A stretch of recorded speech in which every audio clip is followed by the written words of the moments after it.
اعوذ باللہ من الشیطان الرجیم بسم اللہ الرحمن الرحیم۔ ابتدا ہے اللہ رب العزت کے نام سے جو تمام جہانوں کا مالک ہے۔ ناظرین محترم، ایک دفعہ سلطان صلاح الدین ایوبی رحمت اللہ علیہ کسی دور دراز کے سفر سے گھر واپس آئے تو ایک سپاہی نے حضرت سلطان صلاح الدین ایوبی رحمت اللہ علیہ کے کمرے پر دستک دی۔ اس وقت سلطان صلاح الدین ایوبی رحمت اللہ علیہ آرام فرما رہے تھے۔ انہوں نے سپاہی کی دستک کا کوئی بھی جواب نہ دیا۔ اس سپاہی نے دروازے پر مامور کھڑے سپاہیوں سے کہا کہ مجھے سلطان کے پاس جانا ہے۔ دروازے پر درباریوں نے کہا کہ سلطان صلاح الدین ایوبی رحمت اللہ علیہ بہت ہی طویل سفر کر کے آئے ہیں، وہ بہت تھکے ہوئے ہیں، وہ آرام فرما رہے ہیں، آپ کچھ دیر کے بعد آ جانا۔ وہ سپاہی سلطان کا بہت ہی خاص سپاہی تھا، وہ اجازت کے بغیر ہی سلطان کے پاس پیش ہو جایا کرتا تھا، اس لیے اس وقت سپاہی نے یہی مناسب سمجھا کہ میں یہاں ہی بیٹھ جاتا ہوں۔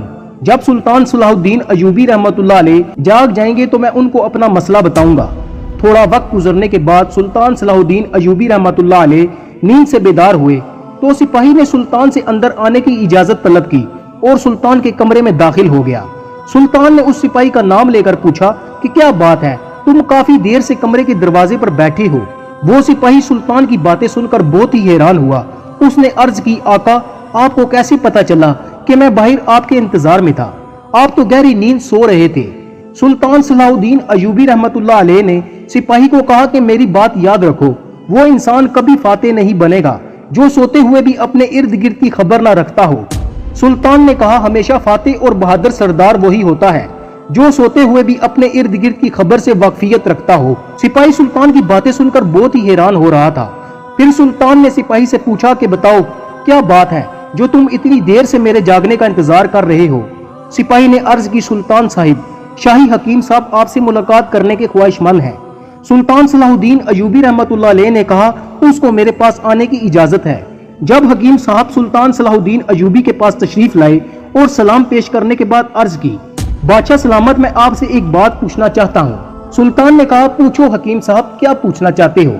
حکیم صاحب نے عرض کی، سلطان صاحب، میرے حکیم خانے میں بہت ہی شاگرد ہیں، جس میں سے ایک شاگرد خاتون بھی ہے، وہ یہودی نسل کی عورت ہے۔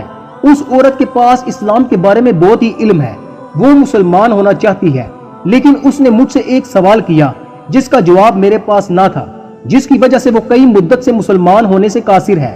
سلطان صلاح الدین ایوبی رحمت اللہ علیہ نے مسکراتے ہوئے حکیم صاحب سے کہا کہ حکیم صاحب، کیا تم کو بھی سوال کا جواب نہیں آیا؟ بتاؤ وہ کون سا ایسا سوال ہے کہ جس کا جواب نہ پا کر وہ عورت ابھی تک یہودی ہے؟ حکیم نے عرض کی، سلطان صاحب، اس عورت کا سوال یہ ہے کہ مسلمان خنزیر کا گوشت کیوں نہیں کھاتے؟ اس میں ایسی کیا برائی ہے کہ مسلمان خنزیر کا گوشت کھانا تو دور کی بات بلکہ اس کا نام بھی زبان پر لانا نفرت سمجھتے ہیں۔ ہمارے قبیلوں میں تو سب لوگ خنزیر بڑے شوق سے پالتے اور اس کا گوشت کھاتے ہیں۔ اے سلطان معظم، میرے پاس اس عورت کے سوال کا جواب نہیں ہے، آپ اس عورت کے سوال کا جواب دے دیں۔ اس سوال کا جواب پا کر وہ عورت مسلمان ہو جائے گی۔ سلطان صلاح الدین ایوبی رحمت اللہ علیہ نے اس عورت کو اگلے دن اپنے دربار میں حاضر کرنے کو کہا۔ جب دوسرے دن حکیم اس عورت کو لے کر دربار میں حاضر ہوا تو سلطان نے اس عورت سے پوچھا کہ اے عورت، بتاؤ تم کوئی سوال دریافت کرنا چاہتی ہو؟ اس عورت نے بڑے ادب و احترام سے عرض کی، جی سلطان معظم، میں دین اسلام کے بارے میں بہت سا علم رکھتی ہوں، دین اسلام بہت ہی اچھا دین ہے، میں اس سے بہت ہی متاثر ہوئی ہوں، میں بھی مسلمان ہونا چاہتی ہوں، لیکن میں یہودی عورت ہوں، ہم خنزیر بڑے شوق سے پالتے اور کھاتے ہیں۔ میں نے بے شمار جگہوں پر یہ پڑھا ہے کہ اسلام میں خنزیر کا گوشت کھانا سختی سے منع ہے، لیکن اس کا گوشت کھانا کیوں منع ہے؟ کیونکہ میں مسلمان ہو گئی تو میں خنزیر کا گوشت کھائے بغیر نہ رہ سکوں گی۔ اس کے بارے میں مجھے کوئی بھی بہترین دلیل پڑھنے کو نہیں ملی۔ میں نے بائبل کا بھی مطالعہ کیا ہے، اس میں خنزیر کا گوشت کھانے سے منع نہیں کیا گیا۔ آخر کیا وجہ ہے کہ اسلام میں خنزیر کے گوشت کو کھانا منع ہے؟ یہودی لوگ تو خنزیر کے گوشت کو بڑے شوق سے کھانا پسند کرتے ہیں۔ عورت کی بات سن کر سلطان صلاح الدین ایوبی رحمت اللہ علیہ نے کہا کہ قرآن مجید میں اللہ تبارک و تعالیٰ نے 3 جگہوں پر ارشاد فرمایا ہے کہ جس میں خنزیر کے گوشت کو کھانے سے منع کیا گیا ہے۔ اس کے ساتھ ساتھ آپ اس عورت کو قرآن پاک کی آیات کا ترجمہ بھی بتا رہے تھے جس میں اللہ تعالیٰ نے خنزیر کا گوشت کھانے سے منع فرمایا تھا۔ اس کے بعد سلطان صلاح الدین ایوبی رحمت اللہ علیہ نے اپنے ایک سپاہی کو حکم دیا کہ بائبل کی کتاب لے کر آؤ جو ابھی تک اپنی اصلی حالت میں ہے۔ جب وہ کتاب سلطان کے پاس پیش کی گئی تو سلطان نے اس عورت کو وہ صفحہ نکال کر پڑھنے کو کہا۔ اس صفحے پر کیا لکھا تھا؟ اس پر خنزیر کے گوشت کو کھانے سے سختی سے منع کیا گیا تھا۔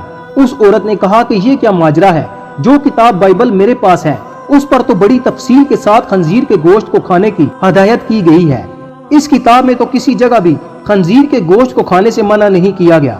سلطان صلاح الدین ایوبی رحمت اللہ علیہ نے اس عورت سے کہا کہ لعنت ہے ان لکھاریوں پر جو اپنے مزے کی خاطر بائبل جیسی پاک کتاب کے الفاظ ہی تبدیل کر رہے ہیں۔ سلطان نے کہا کہ جو تمہارے پاس کتاب ہے وہ تمہارے لکھاریوں نے لکھی ہے، اس میں اپنی مرضی کے مسئلوں کو لکھا گیا ہے۔ اب میں آپ کو سائنسی اعتبار سے بتاتا ہوں کہ خنزیر کا گوشت کیوں نہیں کھانا چاہیے۔ سلطان نے اس عورت کو کہا کہ کل تم میرے پاس خنزیر کے گوشت کو پکا کر لانا، میں تم کو اس کی حقیقت کے بارے میں بتاؤں گا۔ وہ عورت اپنے ساتھیوں کے ساتھ جنگل میں چلی گئی، وہاں سے اس نے خنزیر کا شکار کیا اور اس کے گوشت کو پکا کر سلطان کے دربار میں پیش کیا۔ سلطان نے اس عورت سے کہا اس پکے ہوئے گوشت کی ایک بوٹی لو، اس بوٹی کو چھری کے ساتھ 2 حصوں میں کاٹ دو۔ جب اس عورت نے گوشت کی بوٹی کو 2 حصوں میں کاٹا تو گوشت کا اندر والا حصہ کچا تھا۔ سلطان نے اس عورت سے پوچھا، اے عورت، کیا تم نے اس گوشت کو اچھے طریقے سے نہیں پکایا تھا؟ اس عورت نے سلطان سے کہا، جناب حضور، میں نے اس گوشت کو بڑے اچھے طریقے سے پکایا تھا۔ سلطان نے اس عورت کو کہا کہ تم نے دیکھ لیا ہے کہ حرام چیز کو جتنا مرضی پکایا جائے تو وہ اندر سے کچی ہی رہ جاتی ہے۔ جب تم کچے گوشت کو کھاؤ گے تو تمہارے پیٹ میں بے شمار بیماریوں کا سبب بنے گا۔ یہی وجہ ہے کہ خنزیر کے گوشت کو کھانے سے اسلام نے منع کیا ہے کہ کچا گوشت انسان کے پیٹ میں جائے گا تو یہ بے شمار بیماریوں کا سبب بنے گا۔ خنزیر کے بارے میں مزید بتایا، خنزیر سے ایک خاص قسم کی بدبو آتی ہے، اس کے پاس انسان کھڑا نہیں ہو پاتا، اس لیے مغربی دنیا میں اس کے جسم پر ایک خاص قسم کا تیل لگایا جاتا ہے۔ یہ دنیا کا واحد جانور ہے جو دوسروں کی غلاظت کے ساتھ ساتھ اپنی غلاظت بھی کھا جاتا ہے۔ خنزیر اپنی مادہ کے لیے خود دوسرے نر کو پسند کرتا ہے اور ان کو گھیر کر اپنی مادہ کے پاس لاتا ہے اور خود ہی ان دونوں کا ملاپ کرواتا ہے۔ یہ دنیا کا واحد جانور ہے جو کہ ہم جنس پرستی کو بہت پسند کرتا ہے۔ انہی عادات اور خصلتوں کی وجہ سے خنزیر کو قرآن پاک میں ناپاک کہہ کر پکارا گیا ہے، اور یہی وجہ ہے کہ آج خنزیر کو کھانے والوں میں خنزیر ہی کی یہ سب ناپاک عادتیں عام ہو چکی ہیں۔